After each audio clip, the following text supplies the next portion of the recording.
My name is Annalise Christine. Welcome to my channel if you are new. Welcome back if you've seen one of my videos before. Today we're going to be doing Weekly Reads episode 3. We're going to take you back to January 13th through the 20th where I actually finished up 8 books somehow. We're going to talk about each of those books. I did start like real-time vlogging, but that will be in the next episode so that I'm not just sitting here talking about each book. You get some variety and see me at different locations and things like that. The first book that I finished on January 13th was Playing the Game by Sasha Lace. This is an adult spicy sports romance in the first book in the Playing the Field series. This book does not take place in America. As an American, I had to always remind myself of that because Mary is a football player in America known as soccer, and she is really good. And so she ends up getting recruited by Gabe. He is a billionaire. He wants to have more responsibility, and so his mom says to get the responsibility, you have to make the girls' team successful. So he recruits Mary. The two of them end up having a little bit more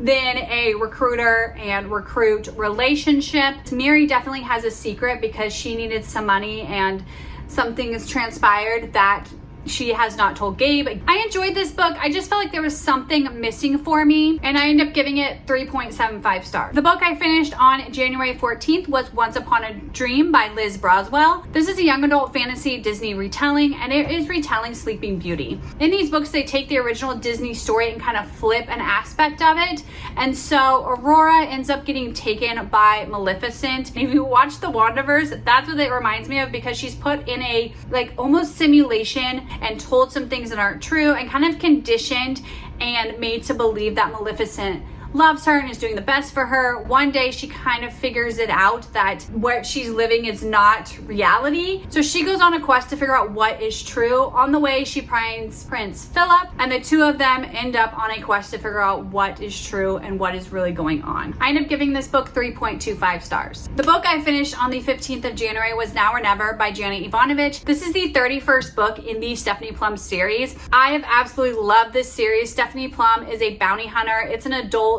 mystery, romance, humor, just such a good time. She has a sidekick named Lula who's really funny. We have her mom, dad, and grandma. I feel like this book just is so full of such fun characters. On top of that, at the beginning of this book, Stephanie Plum is engaged to both Ranger and Joe Morelli, who have been our love interest throughout this series, and she does end up at the altar at the end of this book. I am 100% on board with her choice, and I end up giving this book 5 stars. On the 16th, I finished the Ruthless Elimination of Hurry, How to Stay Emotionally Healthy and Spiritually Alive in the Chaos of the Modern World by John Mark Comer. This is a nonfiction book all about our hurry culture, and it is written from a Christian perspective, but I really enjoyed it. It's one of those books I want to get a physical copy of because I felt like there were so many nuggets of information, and I typically rent my books from the library, but I can see myself going back to this book and reminding myself about some things that the Bible said and some practices to put into place and things like that. I really enjoyed this book.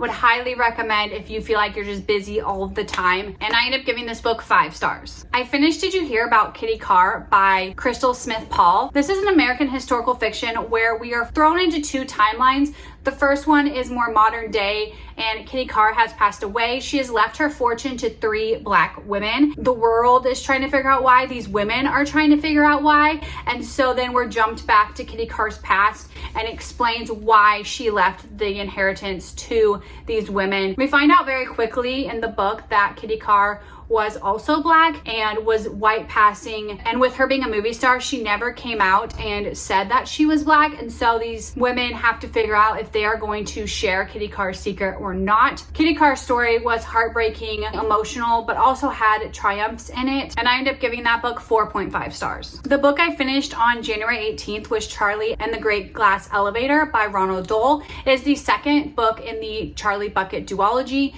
If you've read Charlie and the Chocolate Factory, this book follows right after it, where Charlie ends up being the last kid standing, and so his whole family is invited, and if you know anything about his family, that takes a second to get them all in the elevator, and then they go on this elevator, they end up in a totally different world. It was just a fantastical adventure, and it felt like a lot more fantasy than Charlie and the Chocolate Factory. Obviously, Oompa Loompas and the things that happened there were not necessarily realistic, but I feel like this one was even more imaginative and kind of out there. I thought it was a fun story, and I ended up giving it 3.25 stars. On January 19th, I finished Until Tomorrow by Ronald Gunn. This is the first book in the Todd and Christy college years.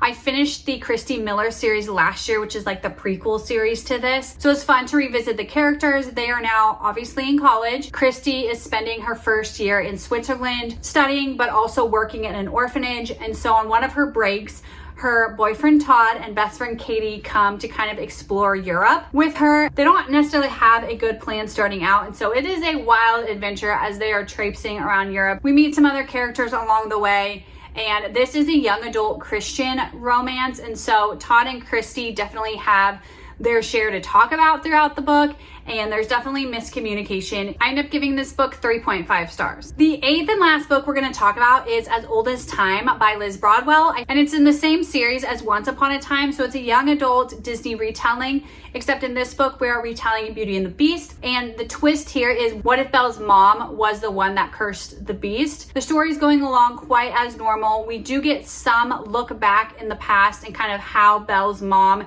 ended up cursing the beast, and then once Belle and the beast both realize this, then they go on a hunt to try and find her mom and figure out how to break the curse, because Belle, like the movie, just lives with her dad and doesn't remember her mom. I thought the twist was really fun, and I ended up giving it 4 stars. So those were the 8 books I finished from January 13th to 20th. Like I said, starting next weekly reads update, I'm gonna throw in some like real-time vlogging for you so you can see my reactions in real time. But I hope you enjoyed. Let me know if you've read any of these books or what book you think I would enjoy, and I will talk to you all later. Bye.